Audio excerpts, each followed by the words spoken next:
quero compartilhar com você um texto que está lá em Lucas, capítulo 18. Amados irmãos, eu tenho pensado seriamente em tudo que nós vivenciamos. É preciso, irmãos, a gente não pode esquecer que tudo que Deus faz ou permite que aconteça tem um propósito. Tudo. Você já me ouviu pregar isso muitas vezes aqui nos sermões sobre as quarentenas da Bíblia. E desde então que os cultos voltaram, nós temos pregado sobre como estarmos preparados para o pós-pandemia. E eu tenho dito para os irmãos que nenhum tempo está perdido, nenhum sonho deve deixar de ser sonhado, porque Deus, Ele não precisa de um ano para realizar a sua obra, Ele não precisa de 2 anos para realizar a sua obra, Ele não precisa que uma economia esteja perfeita para completar a sua obra, Ele não precisa que os sinais econômicos sejam favoráveis, Deus não precisa de ajuda externa. Enquanto os economistas, especialistas, filósofos e tudo mais olharem para este ano dizendo, este é um ano perdido, este ano agora é morto, é como se não existisse, para o servo de Deus que crê que em todas as coisas há o propósito do Senhor, nós não olhamos dessa forma, nós não pensamos dessa forma, nós sabemos que em tudo há um propósito e Deus não deixa de fazer a sua obra em nossas vidas. Na verdade, queridos, quando a pandemia foi pensada, ela não foi pensada para o nosso mal. Porque Paulo já nos alertava, quase 2000 anos atrás, que todas as coisas cooperam para o bem daqueles que amam a Deus e são chamados pelo seu decreto. De forma que a pandemia trouxe desconforto, trouxe medo, trouxe problemas, mas ela não foi inteiramente para o nosso mal, porque mesmo aquilo que Deus permite, que de alguma forma nos entristeça ou traga algum desconforto, há uma lição, há um aprendizado, há um propósito final por trás de tudo isso. Todas as coisas cooperam para o nosso bem, mas nós precisamos estar atentos. Nós precisamos olhar para a pandemia com o olhar correto. Será por causa da pandemia isso aconteceu? Não foi por causa da pandemia que isso aconteceu. O que aconteceu durante a pandemia aconteceu porque já era fraqueza nossa. Porque há muitas pessoas que passaram pela mesma pandemia e não vivenciaram as mesmas frustrações ou as mesmas perdas. A pandemia, na verdade, ela trouxe à tona, ela revelou as nossas fragilidades. Muitas pessoas disseram, fulano voltou para o vício por causa da pandemia. Não foi por causa da pandemia. Porque uma pessoa que se mantém firme nos seus propósitos, nas suas convicções, pode vir pandemia, pode vir terremoto, o que for. Agora, se a pandemia ela revela fraquezas, ela também revela forças. Se pessoas deixaram de orar, é porque já não oravam antes. Se pessoas deixaram de ler a Bíblia, é porque já não liam antes. Porém, se elas revelaram fraquezas, elas também revelaram forças. Porque elas nos mostraram que, apesar de todas as dificuldades, e isso os nossos cultos de oração têm testemunhado todas as semanas, é que apesar de todo mundo, de um modo geral, estar sofrendo muito, nós temos visto pessoas que na pandemia, que têm recuperado família, que têm restaurado o casamento, que é na pandemia que tem aprendido mais de Deus, que é na pandemia que arrumou um emprego, que é na pandemia que começou um novo negócio. De forma que a pandemia, queridos, ela não é a culpada de nenhuma das nossas fraquezas. As fraquezas já existiam e quando a pandemia chegou, ela escancarou. Porém, ela também revelou oportunidades e ela também revelou algumas forças, algumas oportunidades, algumas virtudes que nós tínhamos. E é justamente pensando sempre nessa perspectiva de como a gente tirar o melhor proveito, de como a gente trabalhar nesse segundo semestre para rever aquilo que aparentemente o primeiro semestre se perdeu, é que eu quero falar desse personagem, esse homem que é muito conhecido pelo título de cego Bartimeu. Então, Lucas, capítulo 18, deixa eu ligar aqui, Lucas, capítulo 18, vamos ler comigo essa história? Você acompanha aí, do verso 35 ao verso 43, diz assim, ao aproximar-se Jesus de Jericó, vamos lá, gente? Um homem cego estava sentado à beira do caminho, pedindo esmola, quando ouviu a multidão passando e perguntou o que estava acontecendo. E disseram-lhe, Jesus de Nazaré está passando. Então ele se pôs a Jesus, filho de Davi, tem misericórdia de mim. E o que iam diante o repreendiam, para que ficasse quieto. Mas ele gritava ainda mais, Jesus, filho de Davi. Guilherme, como é que você acha que foi esse segundo grito? Mais alto, né? Diga aí para mim, como é que você acha que foi esse segundo grito? Eu acho que foi isso mesmo. Eu acho que foi isso mesmo. Jesus parou e ordenou que o homem lhe fosse trazido. E quando ele chegou perto, Jesus lhe perguntou o quê? O que você quer que eu lhe faça? Senhor, eu quero ver, respondeu ele. E Jesus lhe disse: recupere a visão. A sua fé o curou. Imediatamente ele recuperou a visão e seguia Jesus, glorificando a Deus. Quando todo o povo viu isso, deu louvores a Deus. Quando eu li esse texto, isso me fez lembrar uma frase de um teólogo americano chamado Matthew Henry. E ele diz uma coisa interessante. Algumas vezes Deus nos ensina o valor das suas bênçãos mediante a ausência delas. Às vezes, para que eu e você aprendamos o valor de alguma coisa, a gente precisa perdê-la. A gente precisa se ver sem. O que essa pandemia trouxe foi justamente nos roubar certos confortos, certas oportunidades, certos privilégios que nós tínhamos. Ela tirou muitas das liberdades que nós tínhamos, que outrora nós tínhamos e não valorizávamos. Eu anotei algumas coisas que eu achei interessante ao longo dessa pandemia. Algumas frases que eu ouvi e que eu não esperava ouvir. Uma delas, por exemplo, foi de alguém que não tinha uma frequência regular na igreja. E com 2 meses de pandemia, lá pelo mês de abril, a pessoa lhe diz assim: eu estou com tanta saudade da igreja, eu não vejo a hora de poder voltar. Estávamos ainda naquele período de vai chegar no pico, e aguarda mais um pouco, daqui a pouco, aquela coisa que foi a novela, foi abril, foi para maio, foi para junho, e o pico nunca veio, é sempre uma reta da BR-432 que vai dar lá em Águas Belas, sempre reta. A gente nunca chegava nesse pico. Mas eu ouvi isso, e eu disse: meu Deus, havia culto, e a pessoa não vinha, não tinha tempo, estava cansada, agora deseja e não pode.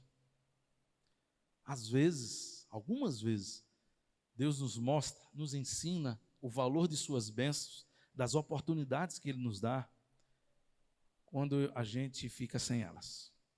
Nós sentimos durante esse período da pandemia o que a igreja perseguida sente a vida toda: a proibição, a impossibilidade de fazer o que se quer e de simplesmente viver a fé. Uma outra frase de um teólogo, também de um pregador muito conhecido, chamado Charles Spurgeon, ele diz o seguinte: há virtudes em nós que jamais seriam descobertas se não fossem as provações que Deus envia para passarmos.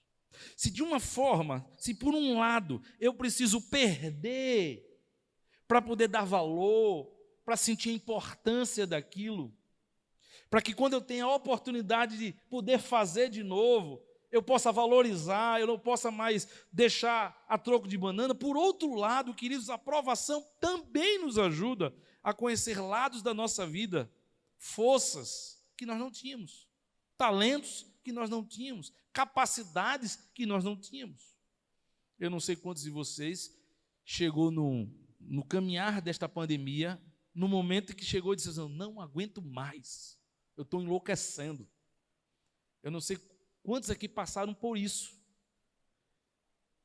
Quantos aqui disseram pelo menos isso uma vez? Eu acho que eu disse isso umas 10 vezes. E pode ter certeza que todas as vezes que eu disse, eu estava realmente esgotado e triste, perturbado e com medo e revoltado e querendo que aquilo passasse. Mas eu sobrevivi as 10 vezes. Quando eu achava que agora eu não aguentaria mais, aí eu passei de novo. Aí depois veio novamente o sentimento, quando eu achava que agora eu não aguentaria mais, aí eu passei de novo. Aí depois veio novamente o sentimento e eu achava que dessa vez era melhor morrer e passar de novo. E a gente sobreviveu. E sobreviveu ajudando outras pessoas, e sobreviveu superando obstáculos, e sobreviveu tendo uma resiliência que a gente não imaginava que tinha, uma automotivação vinda da parte de Deus. A gente descobriu milagres que somente passando pela provação a gente saberia que seria capaz de vivenciar isso. E o que é que isso tem a ver com aquele cego? Justamente porque aquele cego, amados irmãos, ele não tinha a bênção de ver. E ele estava diante de um cenário totalmente contrário. O cenário não era favorável. Ora, se ele é cego, ele não tem dimensão de quem é que está chegando, ele não sabe de onde está chegando, ele só escuta vozes. Ele tem uma ferramenta, ele pode perguntar, e ele perguntou: quem é esse que está vindo? Que zoada é essa? Ah, é Jesus, tá bom, está vindo de onde? Ah, ele está vindo ali do lado norte, ele está vindo da rua tal para a rua tal, ok. Mas onde? A zoada era grande. Ele só percebeu que havia alguma coisa errada, porque era uma multidão que estava seguindo Jesus. E aquele homem se pôs a gritar. Já não seria fácil ele achar Jesus. Já não seria fácil ele ser ouvido por Jesus. Cego, diante de uma multidão, só tendo a voz. Mas sabe como aquele momento que você acha que nada pior pode acontecer? Quando você acha que tudo de ruim que já podia acontecer, aconteceu. E aí acontece mais alguma coisa, só para dar o recheio. Você pensa que já chegou no fundo do buraco, e quando viu, não percebeu que tinha outro buraco dentro do buraco. Aí as pessoas se sentem incomodadas com a atitude daquele cego. E agora ele, além das dificuldades naturais de ser cego, no meio de uma multidão, muita zoada, e só poder gritar sem saber de onde, ele ainda tem pessoas à sua volta que manda ele silenciar, que ele pare de gritar. Você pode imaginar que obstáculos são esses? Você pode imaginar a rápida decisão que esse cego precisa tomar? Se estão ameaçando ele, se estão constrangendo ele, se estão mandando ele se calar, que riscos ele poderia correr se ele desobedecesse? Como se defender? O que poderia acontecer com ele se ele continuasse insistindo em gritar, se haviam pessoas mandando ele se calar? Eu não sei o que passaria pela sua cabeça. Eu não imagino o que passou pela cabeça dele. Mas ele sabia de uma coisa. Se tudo que aquele homem, que dizem daquele homem é verdade, essa é a minha grande oportunidade. Todo risco vale a pena. O não eu já tenho, o cego eu já sou. Levar uma corja aqui, isso aí já acontece todo dia. E não tem nem como me defender. O que é que me falta? O que é que eu tenho a perder? E aquele homem encarou o desafio. E aquele homem continuou e gritou ainda mais, assim como o Guilherme fez. Gritou ainda mais, pedindo a misericórdia do Senhor. Eu aprendo uma coisa, queridos, com a história desse cego. Obstáculos e limitações não são desculpas para justificarmos as derrotas. Você pode repetir isso comigo? Obstáculos e limitações não são desculpas para justificarmos. Aquele cego tinha todos os motivos do mundo para dizer: Jesus passou e eu perdi a grande oportunidade da minha vida. Que pena, Jesus passou e eu não o enxerguei. Jesus passou, eu não sabia por onde ele estava vindo. Jesus passou, eu gritei, mas ele não ouviu. Jesus passou, quando eu comecei a gritar, mandaram eu calar, e eu tive que calar, porque senão alguma coisa podia acontecer comigo. E aí eu simplesmente perdi a minha oportunidade. Aquele homem podia ter desistido. Aquele homem tinha todas as circunstâncias desfavoráveis. Se é difícil para quem enxerga fazer certas coisas, imagine para um cego. Mas foi diante de um obstáculo como esse, diante das suas limitações, aquele cego não desistiu. Assim, lamento, mas eu não vim aqui para curar. Podia ser que Jesus não ouvisse, podia ser que Jesus não lhe desse atenção, mas o seu fracasso não poderia ser por causa dos obstáculos e das limitações. O seu fracasso, a sua derrota, não poderia ser justificada por causa das dificuldades. Entenda o ponto que eu quero chegar. Se você tem um objetivo, você tem um sonho, não pode ser a pandemia a desculpa, a justificativa para você não chegar lá. Você não pode se usar da pandemia e do que as pessoas estão dizendo que acabou, não tem mais jeito, o ano se perdeu e tal, para que você pare de sonhar, pare de orar, pare de insistir, pare de continuar perseverando, pare de correr atrás. Porque a gente só tem agora 6 meses e não mais um ano, e você achava que só com 1 ano ou 2 anos você poderia alcançar. Você não pode jogar na pandemia a culpa. Se você não quer mais correr atrás dos seus sonhos, assuma. Você não acredita mais na possibilidade. Você desistiu. Foi você que desistiu. Foi você que não acreditou. Foi você que ficou com medo da pressão que recebeu. Foi você que ficou coagido das ameaças que recebeu. Foi você que não quis mais gritar. Foi você que não achou que a sua voz poderia ser ouvida no meio daquela multidão. Foi você. Porque aquele cego poderia pensar, não adianta eu gritar porque ele não vai ouvir, mas ele continuou gritando. Aquele cego poderia ter se calado quando o coagiram a se calar, com medo de que alguma coisa acontecesse, mas ele continuou gritando. A parte dele ele fez, independente dos obstáculos e das limitações. E você verá que o que Jesus disse para ele é: a tua fé te curou. Ele foi ouvido por causa da sua fé. Jesus parou por causa da sua fé. Ele foi curado por causa da sua fé. O que vai fazer a diferença nesse segundo semestre não é se a pandemia vai passar ou não vai passar, porque ela não vai passar. A má notícia é que ela não vai passar, porque ela não passou ainda. Ela vai se estender no próximo ano, se sair alguma vacina, daqui que essa vacina seja produzida em larga escala, que os primeiros países comprem, e quem vai comprar são os que têm mais dinheiro, e comece a vacinar, e comece primeiro grupo de risco, profissional de saúde, não sei o quê, não sei o quê, não sei o quê, criança, mulher grávida, e até chegar a todo mundo. A OMS já presume que é impossível que toda a população mundial seja vacinada contra o coronavírus em menos de 5 anos. É simples assim. Ela não vai passar. Pelo contrário, o que pode acontecer é a suspeita do que está acontecendo lá no Cazaquistão, um novo vírus. E daqui para frente, se estamos preparados para a volta de Cristo, esses são os cenários que nós veremos com cada vez mais frequência. Fomos avisados. Jesus disse: é necessário que isso aconteça, mas ainda não é o fim. São os sinais. Para o mundo, todas as justificativas servem. Para o servo de Deus, Jesus está voltando. Mas se a pandemia não vai passar, qual é a justificativa que você vai dar? Se o cego não tem como voltar a enxergar, as pessoas não vão mandar ele parar de gritar, a multidão não vai se dissipar. Se ele tem todos aqueles obstáculos, quando é que ele ia aproveitar a oportunidade de voltar a enxergar? Queridos, você não precisa que a pandemia passe para os seus sonhos acontecerem. Você não precisa que o cenário melhore economicamente, que você arrume um emprego, que você aumente de salário, que isso ou aquilo. Não, o que você pensa que é necessário, não é necessário. Uma única coisa é necessária. E nós vamos aprender com este cego. Algumas coisas me fazem admirar esse cego. E se nós tivermos as atitudes que esse cego teve, certamente nós poderemos alcançar o resultado que ele alcançou. Uma das coisas que me admira nesse cego é que as suas limitações não o impedem de perceber o que acontece à sua volta. Ele é cego, mas ele não é alienado. Ele é cego, mas ele não é surdo.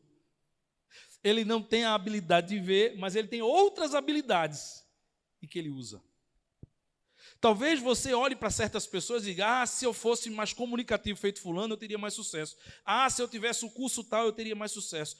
Se eu estivesse trabalhando na empresa tal, eu teria mais sucesso. Porque você olha para alguém que é o seu referencial, que é mais comunicativo, ou que tem aquele curso, ou que trabalha naquela empresa, aí você diz: se eu tivesse isso, que fulano teve sucesso por causa disso, se eu tivesse isso. Não, eu posso não ter o que eles têm, mas eu tenho algo que talvez eles não tenham. Eu posso não ter a habilidade que eles têm, mas eu posso usar muito bem a habilidade que eu tenho. A limitação dele era de enxergar, e não de falar, e não de ouvir. E o que é que a Bíblia diz que ele faz? Quando ouviu a multidão passando, ele perguntou: o que está acontecendo? Ele sente que há uma mudança, ele sente que há uma zoada, ele sente que alguma coisa está acontecendo, e ele quer se informar. Ele não está se lamentando, feita a hiena que diz: ah, céus, ó vida. E ele não tem a síndrome de Gabriela: eu nasci assim, vou viver assim, vou morrer assim. Gabriela. Ele não tem essa síndrome. Ele é só cego. Mas ele está antenado. Talvez muitas pessoas que enxergassem não perceberam que Jesus estava ali ou não tiveram interesse de saber o que era aquela situação. Mas ele não permitiu que a sua limitação o impedisse de perceber o que está à sua volta. Talvez você possa chegar onde você quer chegar com o curso que você tem. Talvez você possa chegar onde você quer chegar com a vida que você tem mesmo, é com as habilidades que você tem. Se Deus quiser que você chegue lá, o que você precisa é não deixar que as suas limitações derrotem você. Deixe de admirar e desejar o que os outros têm e passe a valorizar o que você tem. Quando Deus chamou Moisés, Deus perguntou: o que é que você tem? Ele disse: a vara, é isso que eu vou usar. Quando um problema de uma multidão com fome surgiu, o que é que o jovem tinha na mão? O lanche dele. E Deus usou o lanche. Quando a viúva precisou de dinheiro para sanar a dívida e seus filhos não serem vendidos como escravos, o que é que ela tinha? Ela só tinha azeite e panela. E Deus usou isso aí que ela tinha. Percebe, queridos? Deus usa o que nós temos. Deus usa o que nós temos. Quando Davi foi enfrentar Golias, tentaram dar as armaduras de Saul. Ele não sabia usar.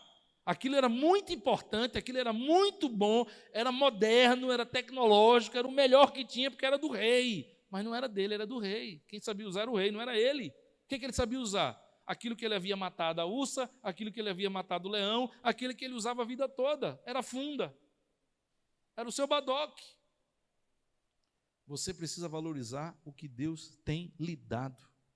Não permita que suas limitações o impeçam de perceber as oportunidades que estão à sua volta. Uma outra coisa que eu admiro muito desse cego é que as suas limitações não o impedem de acreditar naquilo que ele nunca viu. Porque ele nunca viu Jesus curar. Por quê? Não era só porque ele era cego. Isso é óbvio, seria muito fácil. Mas porque Jesus não tinha ido ainda em Jericó. Essa era a primeira visita de Jesus a Jericó. A fama de Jesus se espalhou. Mas ele, mesmo que já tivesse vindo, não teria visto. Mas ele creu no que ouviu. Olha o exercício da fé, queridos. A sua limitação não o impede de acreditar naquilo que ele nunca viu. Ele acreditou. Às vezes, as oportunidades chegam, alguém chega com uma boa ideia, com um conselho. A gente precisa acreditar. Aquilo que vem de Deus traz uma confirmação e uma paz forte, inabalável em nosso coração. A gente precisa acreditar que o Senhor não nos deixará sem orientação. Nos momentos mais difíceis da nossa vida, se nós perguntarmos ao Senhor e se nós estivermos sensíveis à sua voz, Ele vai falar conosco. Ele vai nos dar orientação. Ainda que a gente ache que a orientação seja grande demais, difícil demais, complexa demais, mas é só aos nossos olhos. Tudo que é novo para a gente assusta. Mas não tenha medo do que é novo. Não tenha medo de tentar. As pessoas que se reinventaram nessa pandemia foram as pessoas que estão se dando melhor. Gente que só sabia fazer uma coisa e porque a pandemia chegou e perdeu o emprego, não conseguiu fazer mais nada. Mas teve gente que fazia uma coisa, a pandemia chegou, não pôde mais fazer, ela se reinventou e está fazendo outra coisa, e está sobrevivendo. E está se dando bem. Lembre-se aquilo que Spurgeon disse. Nossas melhores virtudes, às vezes, só aparecem depois das provações que Deus muda. E Deus nos manda passar. O que é que aconteceu com o cego?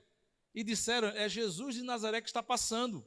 Então ele se pôs a gritar, Jesus, filho de Davi, tem misericórdia de mim. Ora, Jesus de Nazaré, o profeta, aquele que cura, que ressuscita, aquele que está todo mundo falando, é ele que está passando? Uma outra coisa que me admira nesse cego, as suas limitações não o impedem de enfrentar os obstáculos da cura. Nunca pense que o seu sonho vai ser fácil. Mas acredite, ele é possível. Há uma grande diferença do que é possível, mas trabalhoso. Os nossos sonhos, eles podem ser trabalhosos. Eles podem ter um caminho desconfortável, como era o sonho de José, que nós já compartilhamos aqui, 14 anos esperando. Como foi o processo de Deus na vida de Jó, perder tudo, perder sua saúde e passar um bom tempo esperando que Deus o restaurasse. Você imagine o que é um homem que nasceu para ser profeta, um homem que nasceu para ser usado por Deus. Moisés foi preservado, cresceu no Egito, estudou, se formou, fez MBA, mestrado, doutorado nas faculdades egípcias. Aí Deus disse, pronto, acabou o conhecimento humano, agora vai para o deserto. Aí passa com 40 anos, ele vai para o deserto e fica até os 80. Deus preparou Moisés durante 80 anos, 40 anos no Egito, 40 anos no deserto, para usá-lo por 40 anos, liderando o povo de Israel. Moisés morre com 120 anos. Deus o preparou durante 80 anos para usá-lo durante 40. Não foi difícil a sua vida e o seminário de Deus. Mas você precisa entender, meu irmão, o que esse cego entendeu. Os obstáculos não podem ser justificativas. O sonho pode não ser fácil, mas ele é possível. Se esforce, seja resiliente, mantenha o foco, renove o seu ânimo, estude mais, se informe, peça ajuda, continue firme. Olha o que o cego fez. Verso 39. E os que iam adiante o repreendiam para que ficasse quieto. Era o obstáculo dele. Mas ele gritava ainda mais. Obstáculo. Mas ele continuou. Obstáculo. Mas ele perseverou. Aí vem alguém e diz, não é possível. Aí você se faz surdo para as palavras de incredulidade e você permanece firme. Alguém diz, acabou o dinheiro, você permanece firme. Alguém diz, esse caminho aqui vai ser mais difícil, seria mais fácil pegar um atalho. Se não for tão honesto, talvez aconteça mais rápido. Você diz, não, eu não vou quebrar princípios, eu não vou pegar atalhos, eu vou continuar firme. As limitações dele não o impediram de enfrentar. Os obstáculos são para serem enfrentados. Satanás chegou para Jesus e disse assim, você está com fome, 40 dias de jejum, está com fome, tem poder, pega essa pedra, transforma em pão, mata a fome. Era o caminho mais fácil. Jesus disse, mas nem só de pão vive o homem, ele vive da vontade da palavra do Senhor, então eu tenho que fazer a vontade do Pai, não é para transformar a pedra em pão. Não pegue atalhos, queridos. Não tenha medo dos obstáculos. Aquele cego não teve medo. E aí, quando eu aponto para você essas 3 limitações que esse cego tinha, mas que não foram motivos para ele deixar de enfrentar os obstáculos, qual foi a reação de Jesus? Como foi que Jesus reagiu quando viu um cego, antenado, informado, cheio de fé e cheio de ousadia? A resposta foi, e Jesus parou e ordenou que o homem lhe fosse trazido. Você acha que Jesus teria parado e chamado se ele tivesse parado de gritar? Você acha que se antes, logo no início, ele já se vendo como cego e já conhecendo suas limitações, dissesse, poxa, que pena, Jesus está passando, mas uma multidão dessa, nem adianta gritar, ele nem vai me ouvir. Quando começou a gritar, a turma já mandou calar a boca?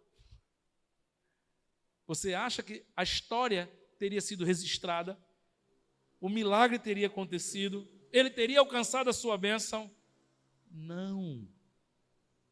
A reação do Senhor, quando nos vê interessados, focados, nos informando, nos preparando, com a fé inabalável, sem deixar que os obstáculos, as limitações, os ventos contrários nos desanimem a continuar enfrentando e perseverando. A reação de Jesus é essa, querido. Ele para e manda chamar. Tudo na vida cristã é assim. Se você parar, a responsabilidade é sua. As situações são colocadas como gatilhos, como oportunidades. Daniel começou a orar pedindo a resposta do Senhor. Daniel capítulo 6. Orou a primeira semana, a resposta não veio. Orou a segunda semana, a resposta não veio. Ele podia ter parado. Ele saberá depois, da terceira semana, 21 dias, quando o anjo chega, aí o anjo dirá, desde a hora que você começou a orar, que a resposta saiu. Em outras palavras, era como se o anjo, ainda bem que você não desistiu de orar. Porque se você tivesse desistido de orar, olha, foi preciso que Miguel, um dos primeiros, viesse para lutar contra o príncipe da Pérsia para poder vir trazer a sua resposta.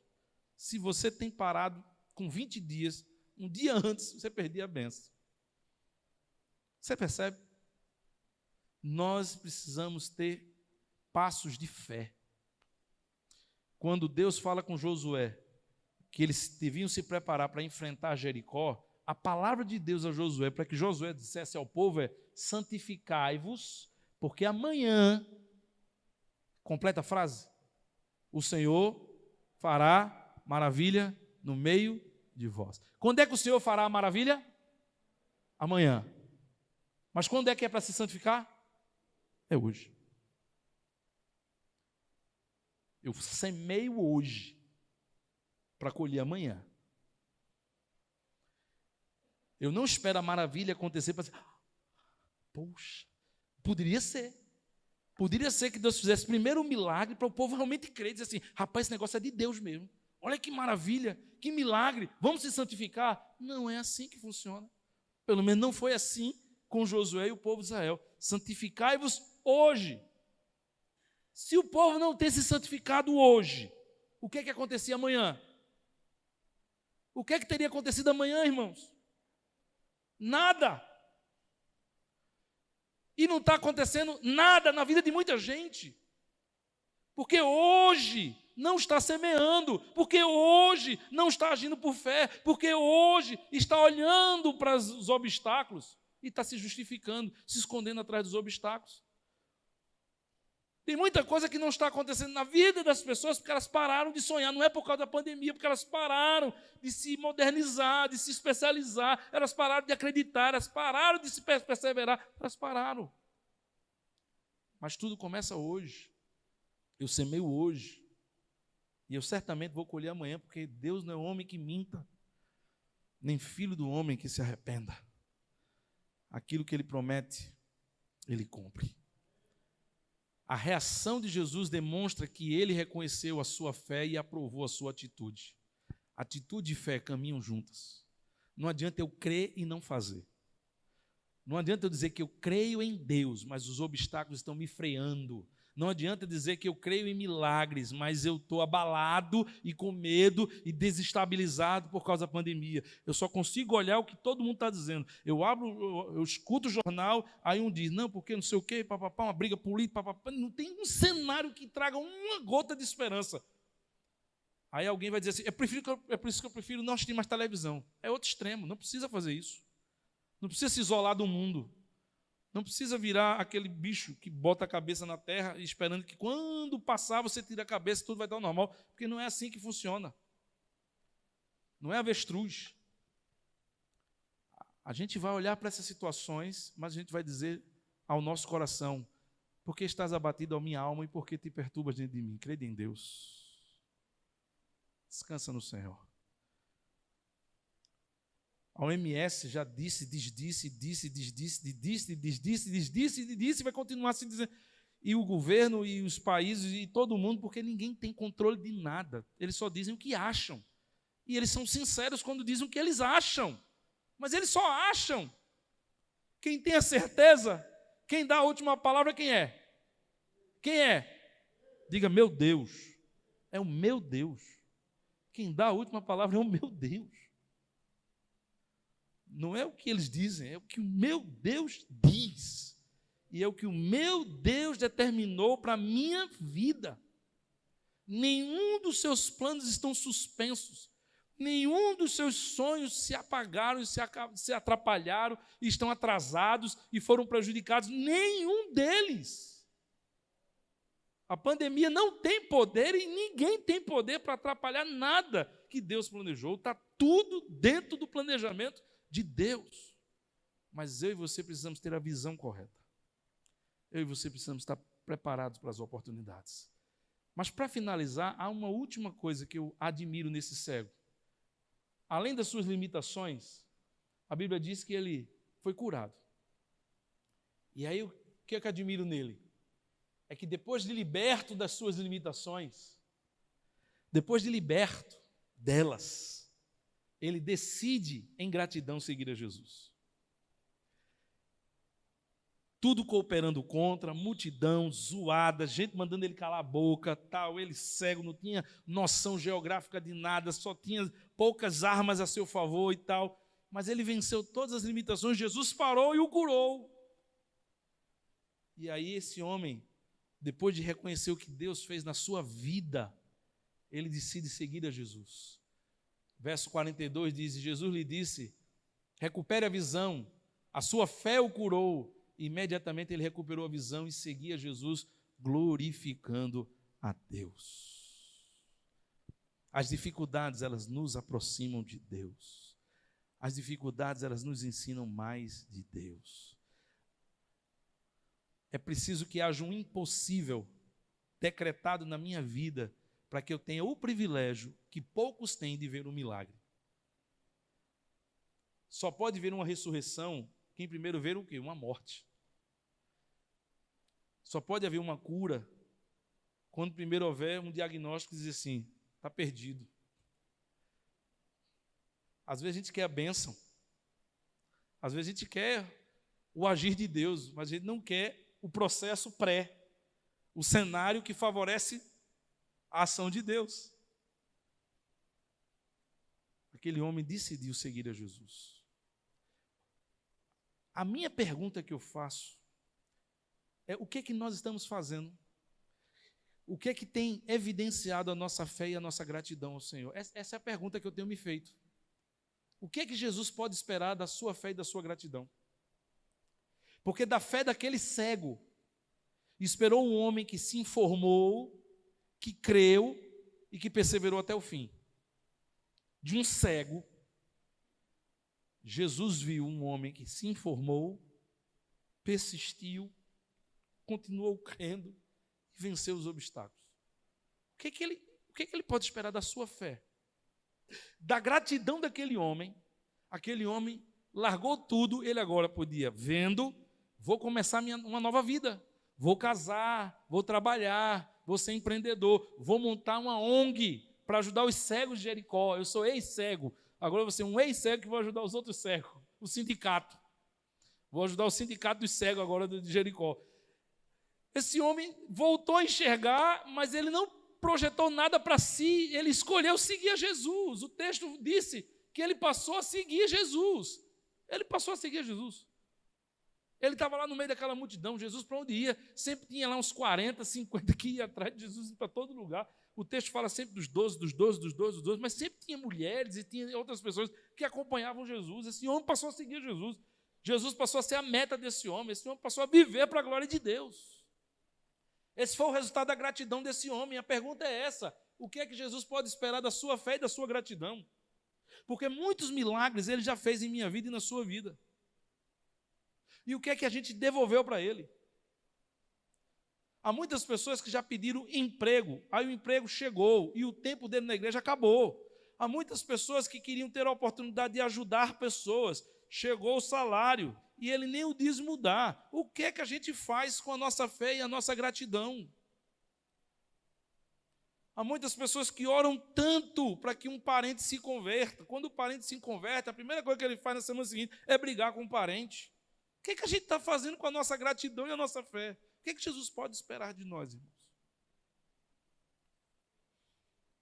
É interessante que o texto também dirá que ele passou a seguir a Jesus glorificando, e quando todo o povo viu isso, deu louvores a Deus. A manifestação, a transformação, a mudança de atitude daquele cego foi algo tão extraordinário que as pessoas, ao verem aquilo, foram impactadas. O que Deus fez na vida do cego transbordou. O que Deus fez na vida de Bartimeu influenciou aquela sociedade, influenciou aquelas pessoas. Elas foram contagiadas por aquilo. Aquilo serviu de testemunho. O que Deus faz na minha vida e na sua vida é para a gente usar para impactar pessoas mesmo. Deus permite que eu e você vivencie uma enfermidade para que a gente possa ser sensível às pessoas que estão enfermas. Eu acho lindo quando muitas pessoas às vezes passam por um problema, eles são atendidos no hospital e aí sentem o amor, o cuidado e tal. Eu vejo isso muitas vezes naqueles exemplos da AACD. Gente que começou como tendo um parente, ou às vezes ele mesmo fazendo tratamento, quando ele está recuperado, ele volta como voluntário. A gratidão dele é tão grande pela experiência, pelo carinho que ele teve, que quando ele agora está recuperado, ele volta para ser inspiração para os outros. Eu acho isso lindo. E não tem nada a ver com igreja, não tem nada a ver com religião, mas é impressionante como a nossa ingratidão muitas vezes não permite que aquilo que aconteça conosco seja usado por Deus para abençoar outras pessoas. E aí eu aprendo e finalizo com a vida desse cego, que mais importante do que o milagre é o resultado que ele produz em nossas vidas. Enquanto você está preocupado com a sua receita financeira e pedindo um milagre de Deus, Deus está pensando e planejando como isso poderia abençoar outras vidas. Quando você está preocupado somente na sua cura, só na sua saúde ou do seu parente, certamente Deus está planejando que quando Ele agir, como aquilo vai poder ajudar outras pessoas. Ao longo dessa pandemia, um colega, ele passou por uma necessidade. E aí eu senti o desejo de ligar para ele, liguei para ele. E ele compartilhou o que estava acontecendo. Imediatamente eu disse para ele, dá uma passadinha aqui, você pode passar aqui. Quando ele passou, eu peguei o material que eu tinha lá em casa e dei para ele. Só que no caminho, alguém liga para ele. E aí alguém estava compartilhando com ele que orasse por ele porque ele estava com a mesma necessidade. E ele não teve dúvida. Seguiu para casa daquela pessoa, abriu o que ele ganhou, dividiu meio a meio. Ele não me disse nada. Eu vim saber disso 2 meses depois. Que aquilo que eu havia destinado para ele, ele teve a compaixão de dividir com uma outra pessoa, porque ele havia ganho a bênção de Deus. Ele disse, se Deus me deu essa bênção toda, e foi uma bênção avultuosa, isso não era só para mim. Deus já sabia que essa pessoa ia entrar em contato. Amados irmãos, isso é uma maturidade espiritual extraordinária. Isso é de uma maturidade espiritual extraordinária. Você entender que o que Deus faz na sua vida não é só pensando em você, e não é só atendendo a sua oração, mas é como isso poderá servir para a glória de Deus. Porque enquanto o cego pensava em voltar a enxergar, Deus estava pensando que a cura dele e a transformação dele iria abençoar todo aquele povo. Muito mais importante do que o milagre é o resultado que ele produz em nossas vidas. Se o que Deus está fazendo está nos fazendo amá-lo mais, sermos mais fiéis e usarmos essa experiência e essas bênçãos para abençoar outras pessoas, estamos cumprindo a missão. Mas se estamos guardando tudo o que estamos ganhando só para a gente, outras pandemias precisarão vir. Outras multidões opressoras ainda precisarão cruzar o nosso caminho para que a gente aprenda a lição. para que nosso coração esteja mais disposto a ser usado por Deus. A pandemia, ela não vai impedir nada do Senhor na sua vida, nada. Mas ela precisa lhe trazer as lições corretas. Se nós usarmos as nossas habilidades como Bartimeu usou, certamente nós vamos chamar a atenção de Jesus. Jesus vai parar e Jesus também vai nos chamar no meio da multidão. Tantas pessoas no meio daquela multidão tiveram a mesma oportunidade que o cego. E elas enxergavam, e elas ouviam, e elas sabiam exatamente onde Jesus estava. E elas podiam estar mais perto do que ele. Mas no meio de toda aquela multidão, quem conseguiu alcançar a bênção, a vitória, o sucesso, foi o cego. Porque ele nunca deixou que os obstáculos e as limitações fossem justificativas para a sua derrota. Amém, queridos? Vamos ficar de pé e vamos orar? E você que está em casa, nos assistindo, você pode orar aí onde você está, mas ore também.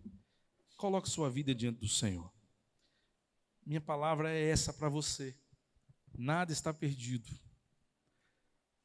Enquanto durar essa flexibilização, abre, fecha, não pode ainda e tal, limitações e tal, planeje sua vida, meu irmão. Planeje sua vida, redirecione sua vida. Comece a conversar com Deus. Traga de volta os sonhos. Não olhe para os obstáculos. Se informe, se atualize, se aperfeiçoe. Continue firme, continue seguindo. Nada está perdido.